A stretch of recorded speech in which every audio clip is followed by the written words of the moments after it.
This recording is chapter 17, and this is part 1, where we're going to talk about neurologic emergencies. Neurologic emergencies covers anything that has to do with the functionality of the brain and the spinal cord.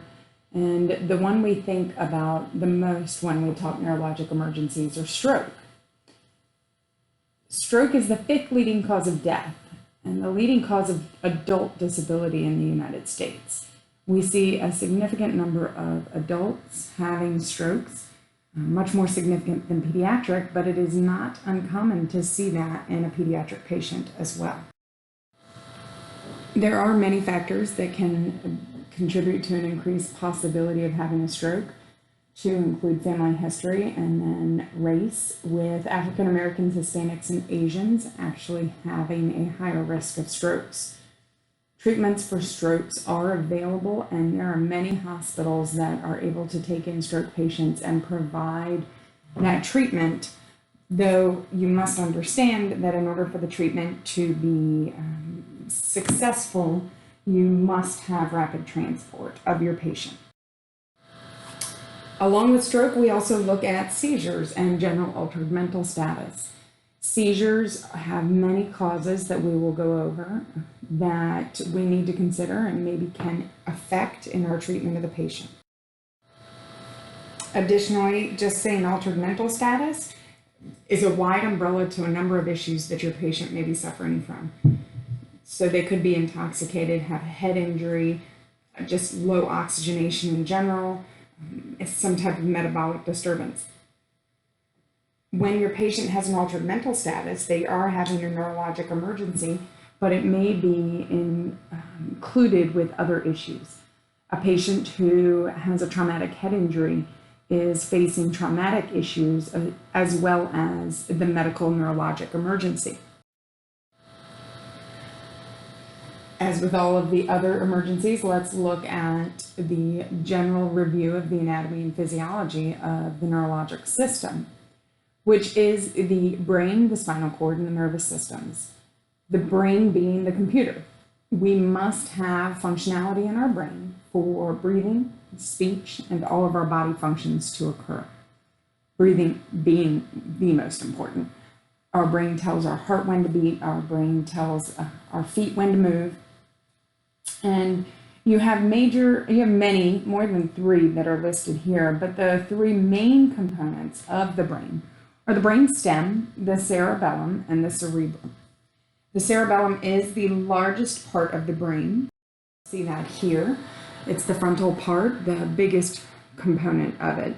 The brain stem, you can see, kind of sits, it's a much smaller portion, but runs down into the spinal cord, and then the cerebellum there at the back of the head.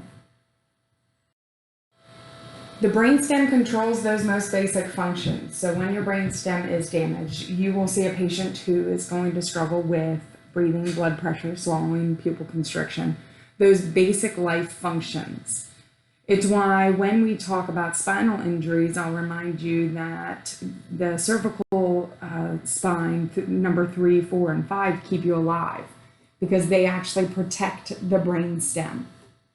The cerebellum, that portion in the back side of the brain, controls muscle and body coordination. So it's what helps us walk, write, use our hands and our feet, play a piano, violin, change a radio station, those types of things. The cerebrum is divided into right and left hemisphere. You have the right and left brain, and each controls the opposite side of the body. So the right part of the cerebrum controls the left part of the body, and the left side of the cerebrum controls the right side of the body. When you look at the specific areas of the cerebrum, know that the front part of the cerebrum, so the anterior, controls emotion and thought, and the middle controls sensation and movement, and then the back of the cerebrum, back towards the back of the head, controls sight.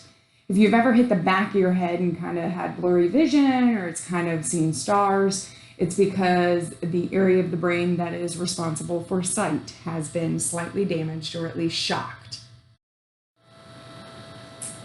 In most people, the left side of your brain controls speech and kind of sits near the middle of the cerebrum. And it's important to understand that having that knowledge can help you as you look at your patient's signs and symptoms. You have 12 cranial nerves that send the messages back and forth between the brain and the parts of the head. Those nerves, the cranial nerves, impact a lot of things within a person, and they can face damage just like any other nerve can. The rest of our nerves join at the spinal column and run through the brain at the large opening. They exit the head at the foramen magnum, which is that large opening at the base of your skull. So if you think about your skeletal skull you see at Halloween, and the back underside of it, there's a massive hole, and that's your foramen magnum. And then each vertebrae in the neck and back have two nerves that branch out, that carry the signals to and from the body into the brain, or even just to the spinal cord to make some decisions. Here's that picture that shows you the cerebellum and the cerebrum, how the brainstem sits at the base of the brain as it comes down, and then the spinal cord and the spinal nerves as they branch off. You need to know that there are many different disorders that can cause brain dysfunction. And each of these could potentially impact a patient's ability to maintain an appropriate level of consciousness, to maintain and control their speech, and the voluntary muscle control that they have. Our brain is a sensitive tool. It's a very sensitive computer. It is impacted by oxygen. It is impacted by the amount of glucose that's in our system, and it's impacted by the temperature. When it's too hot or too cold, the brain is going to not function appropriately. The general rule to follow is that if the problem, whatever is causing this neurologic emergency, is caused by disorders in the heart and the lungs, so the heart is causing altered mental status, or the lungs are, then you've probably impacted the entire brain. However, if the problem is in the brain itself, a stroke, a seizure, etc., then you're only looking at a small part of the brain being impacted. So the stroke is only going to block a specific part of the brain getting oxygen. Whereas if the heart or the lungs are the malfunction causing hypoxia, then the entire brain is suffering and struggling. We get some weird calls, for lack of a better term, associated with neurologic disorders, and you will transport your fair share of patients who are suffering from a headache. And it's easy to get caught up in the eye roll, another headache. But you've got to keep in mind that a headache can be the symptom of another condition, or it may be that this is a patient who is used to having chronic headaches and this one's different. I like to use the lesson that I learned of a patient we had who called 911, and every time she did, she would say it was the worst headache she'd ever had, because that is one of those common symptoms we associate with a stroke. She knew that meant she'd get ALS quicker, and so we'd roll our eyes and go, oh, here we go again.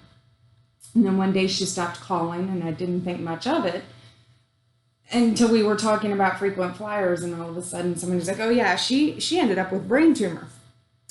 And you can't help but wonder, did we miss something? We do need to keep in mind that only a small percentage of headaches are caused by serious medical conditions. But it could also be the symptom associated with some other condition on its own. We have patients who will have tension headaches, migraines, sinus headaches. Those aren't life-threatening, and you probably suffer from them as well. Right now, tension headaches and sinus headaches are probably pretty big with the stress that we're all facing, and the pollen that's in the air. Tension headaches occur when we've got muscle contractions in the head and the neck, often the result of stress. You will have a patient, when you talk about the quality of the pain, who might say that it feels like their head's being squeezed, or even that their neck and their shoulders are significantly impacted, or that it's a dull ache. And these patients shouldn't and normally do not require emergency medical care, but if they've called 911, you still have to figure out what made it different than any other headache. A migraine headache, these are debilitating. Normally, it is thought, or the school of thought that most people go by, is that it is the result of sudden change in the vessel size at the base of the brain. And unfortunately, this can hit both adults and children. If you've never had a migraine, be very thankful. It's normally a pounding, throbbing, or pulsating pain. Anybody with a migraine will tell you it causes severe nausea and can cause vomiting. Can be impacted, or at least one of the clues some have is visual changes in the 24 hours before it hits.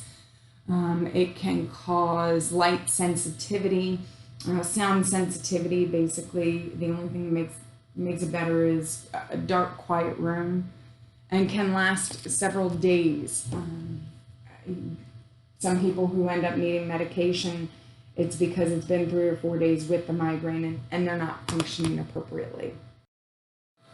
A sinus headache is normally felt in the front of the head because it is the pressure and buildup of fluid in the sinus cavities. Sinus headaches are normally accompanied by similar cold type symptoms, so congestion, runny nose, a cough, and likely does not and should not require pre-hospital care. We do have a significant issue with headaches that may be the symptom of bigger issues, so hemorrhagic strokes, brain tumors, and meningitis. We need to look at our patient's onset. Was it a sudden onset or a headache that came with other symptoms? You have patients who will complain that it is the worst headache they've ever had and have altered mental status, and that's going to make it very concerning that this could be a stroke or an aneurysm.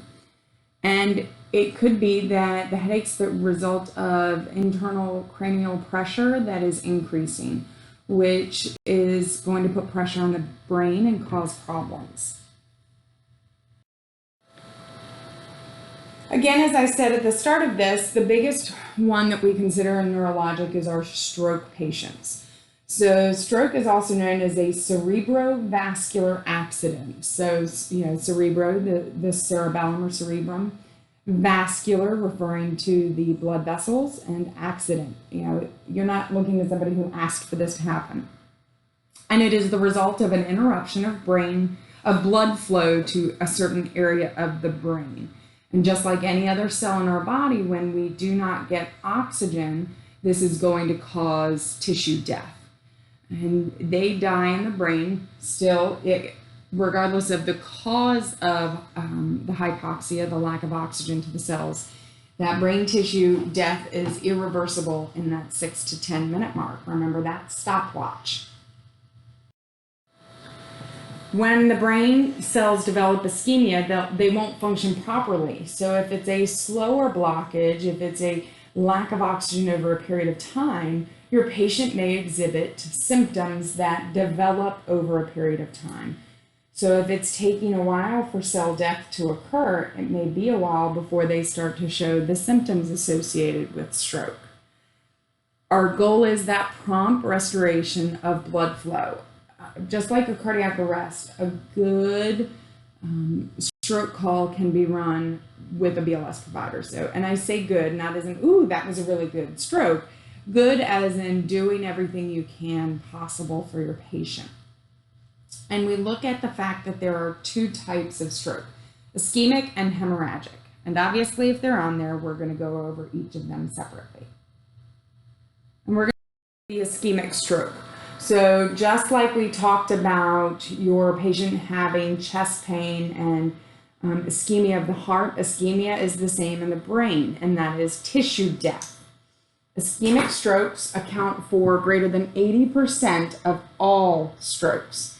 And normally they're the result of a block, a clot, or a blockage in the vessels. You can have patients who are actually having strokes with no symptoms to patients who end up having strokes and experience complete paralysis. Some of that is going to be based on where the clot or the blockage occurs in the brain. We see a lot of patients who have had strokes who are also identified by atherosclerosis. So they've been diagnosed with atherosclerosis first. This is a picture showing you atherosclerosis and the plaque that is built up on the walls and then causes an occlusion or a clot. And as you can see in the picture, the clot is at the lower and the base of the brain there on the right-hand side.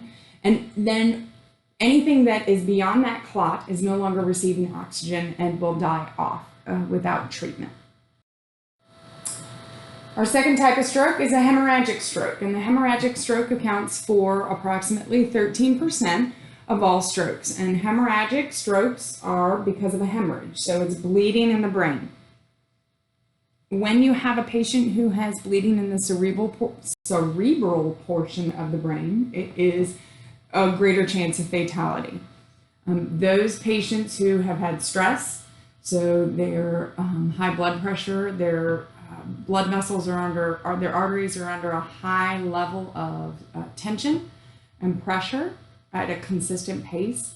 Patients with aneurysms, they are at a significant risk for having a hemorrhagic stroke because those aneurysms can form in the brain. This is a picture of an aneurysm.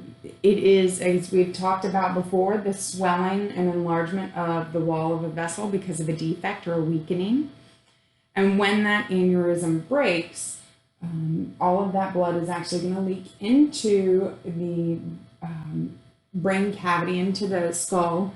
And not only will it kill the tissue beyond that, but it will also put pressure on the rest of the tissue. What are our symptoms of hemorrhagic stroke? Well, the sudden onset of severe headache, and really that's it. It's not going to be over time. Unless it is a trickle, a slow trickle of blood flow, then you are more likely going to see sudden onset of the symptoms of a neurological issue. In young people who are otherwise healthy, it's normally caused by a aneurysm, which is going to need surgical repair. Basically, they put a brace and a structure that holds the vessel together at the area of the aneurysm. The rest of the, so you've got 80% of ischemic and 13% of hemorrhagic, and then about the other 7% of stroke patients are suffering from what we call transient ischemic attack, or a TIA. In the field, you may hear this referred to as a mini stroke.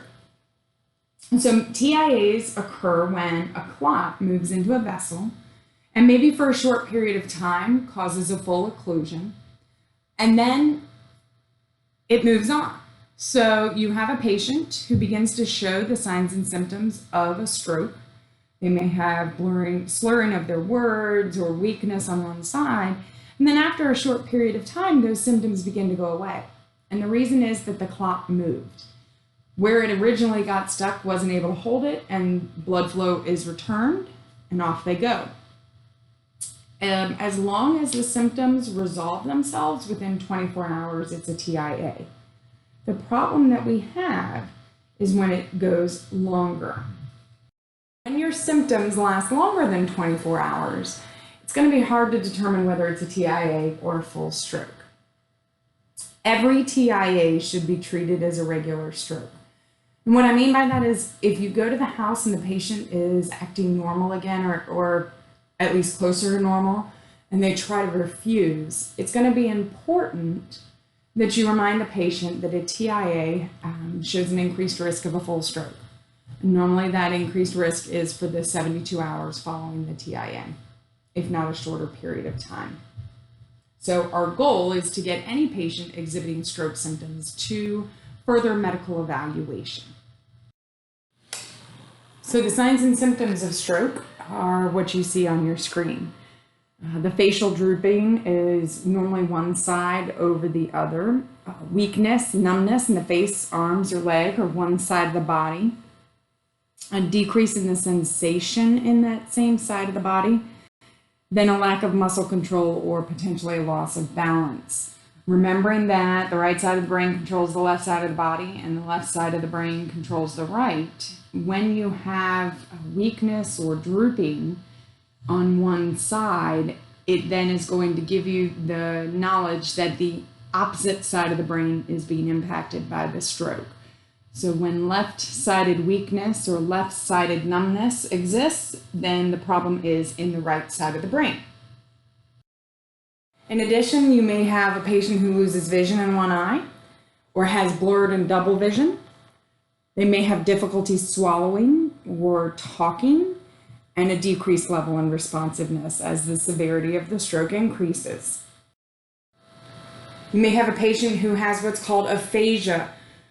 And when it comes to a stroke victim, aphasia is normally the result of, aphasia is either the inability to use the right words or the difficulty understanding words that have been spoken. So they might use the word train instead of car. They just don't know which word applies to the situation. They may have slurred speech.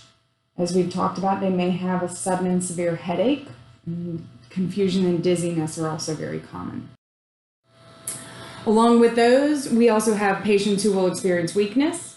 They may have a change in their overall demeanor and become very combative or aggressive, restlessness, tongue deviation, depending on which side of the brain is being impacted. And when severe enough, you may have patients who slip into a coma. When we have a stroke that is on the left side of the brain, you see a patient or may see a patient who has aphasia. This is that inability to produce or understand speech. Depending on the severity of the stroke, depends on how severe the speech problems are. And on the left hemisphere, you're also going to see the impact on the right side of the body. Strokes that are on the right hemisphere are going to impact the left side of the body. And these patients normally can understand and speak and reply back to you, but it will likely be done with slurred words. They may not necessarily understand what's happening. And because the pain is controlled on the left side, if it's a right-sided stroke, that lack of pain or lack of recognition may cause them to delay seeking help, which of course is a problem when prompt care is what will get them the best chance of survival. Patients who are having a hemorrhagic stroke causing bleeding in the brain, we have to understand their medical history. So do they have a history of high blood pressure? Because that high blood pressure may be what caused the stroke in the first place. Or is it high blood pressure that is the result of the bleeding in the brain? Recognizing the increased blood pressure over a period of time is an important step in understanding what's going on. So this is why it's important to monitor your patient every 5 minutes.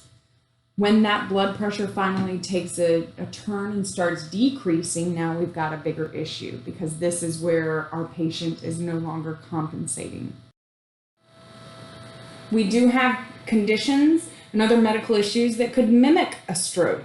So they're going to cause similar signs and symptoms, and it's going to be your job to determine that it's what is causing those signs and symptoms. First being hypoglycemia. As I mentioned a couple of slides ago, the brain reacts to sugar levels. So when your sugar is too low, it can cause similar stroke signs and symptoms. A patient who has had a seizure and has come out of the seizure and is now what is called the post-ictal state. This is that period after a seizure that can honestly last from 5 minutes to 30 minutes. And they're going to have very similar signs and symptoms as a stroke patient. And patients who have subdural or epidural bleeding. So this is not a stroke because it is not bleeding in the brain, but it's actually bleeding between the protective layers of the brain. Again, all of these will have signs and symptoms of stroke. And what you see now on your screen is a picture of the subdural and epidural bleeds, normally the result of some sort of trauma to the skull. And then you can see what that bleed is going to do and how it's displacing the brain tissue, which explains why you're going to have a patient with similar symptoms to a stroke. Now we'll move past stroke and move into seizures. So seizures are a neurological emergency that are caused by disorganized electrical activity in the brain. And when we think seizure, we tend to generally imagine your patient who is having convulsions. So they're jerky, they're moving around in uncontrolled manner on the floor. But you can also have a patient who is going to be altered mental status. And we look at two basic groups of seizures. And the first is generalized, and then the second is a partial, or also known as a focal seizure. So we'll first look at generalized seizures. And you need to remember that the generalized seizures occur when there is disorganized electrical activity in large areas of the brain. So it is taking a greater portion of the brain that this is happening in. Our generalized characterization of the generalized seizure is unconsciousness and the twitching or severe convulsions of the entire body. And it can last for a short or a long period of time. Or it could just be characterized by a change in the level of consciousness with no actual convulsions or motor activity. Then we look at our patients who are having partial or focal seizures. So a patient having a simple partial seizure will not experience a change in consciousness. They may talk about having numbness or weakness, visual changes, or even some patients report having unusual smells or tastes that happen, because that is a misfiring in the brain, and the brain is where we are processing smells and tastes. They may have some brief twitching, but certainly not the convulsions you imagine on the generalized seizures, or they may also have brief paralysis. When this happens, we tend to call it a petit mal or an absence seizure, because it is absent of the physical movement that we're used to. When a patient has a complex partial seizure, we are looking at a patient who will have an altered mental status. The complex partial seizures occur in the temporal lobe of the brain. And we are likely to have a patient or bystanders who will report isolated movement. So they may have jerking of their arm or their leg, a single body part, or it may be just significant eye blinking or lip smacking. Your patient may complain of unpleasant smells, visual hallucinations, that repetitive physical behavior. So shaking a hand, uncontrollably, that type of thing. Another complaint that we'll have, or a symptom that we'll hear, is the patient may say that they experienced an aura. So an aura is a visual change that takes many different forms. It can be a flashing light or blind spots or hallucinations. So it's a visual experience that they're going to have. And the positive of patients who experience auras is these come on just before the seizure. And with enough recognition of what it is, patients are now able to put themselves into a position where they can actually minimize the harm that occurs or injuries that may occur. Unfortunately, they don't occur before every seizure, and they don't occur for every seizure patient. So there's not necessarily any rhyme or reason to how or who is going to have an aura.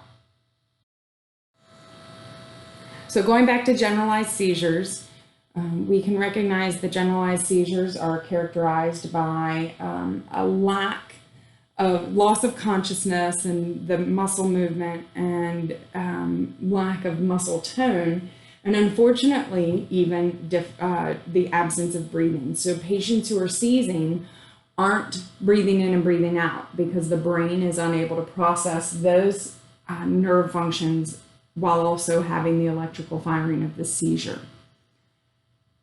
Normally that rigidity, muscle rigidity and relaxation, normally that convulsion will last 1 to 3 minutes. So that is 1 to 3 minutes of your patient not getting oxygen.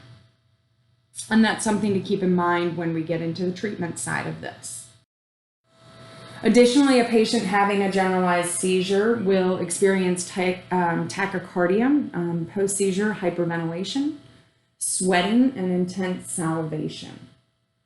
Full seizures can last 3 to 5 minutes, and then the postictal state, which is characterized by a gradual return to consciousness, will last another 5 to 20 minutes.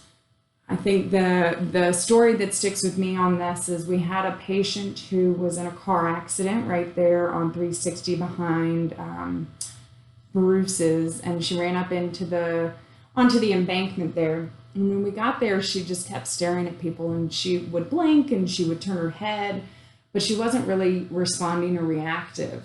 However, as we we packaged her, and as we took her to MCV, she started to become more responsive. And it turns out the last thing she remembered was leaving King's Dominion, on 95, and just north of Ashland. And she didn't remember how she ended up on 360 in Mechanicsville. And it turns out she had a seizure disorder. Then you're also going to have absence seizures. Again, these are the petit mal seizures. They tend to last only for a few seconds. Your patient may experience a brief lapse in memory, but for the most part is going to come out of it very, very quickly. It may even be characterized by what I like to refer to as the 500-yard stare. So a person is having a conversation, and then all of a sudden they just kind of stare off into the distance and not react or respond. And then a few seconds later, they come back and go, wait, what were we talking about? And then the patients we most definitely want to worry the most about, not that we're not worrying about every patient, but our patient who is in what we call status epilepticus. So status epilepticus refers to a patient who is experiencing seizures for greater than 5 minutes. Remember, your patient isn't breathing while they're having a seizure. And when you have a patient who has seizures lasting for 5 minutes without regaining consciousness, and then it is going on and on and on again for greater than 30 minutes, they are in status epilepticus. So basically that means that I seize for 5 to 6 minutes, I stop seizing, but I don't regain consciousness, and I start seizing again for 5 to 6 minutes. When that can't be stopped or doesn't stop on its own, your patient is in status epilepticus.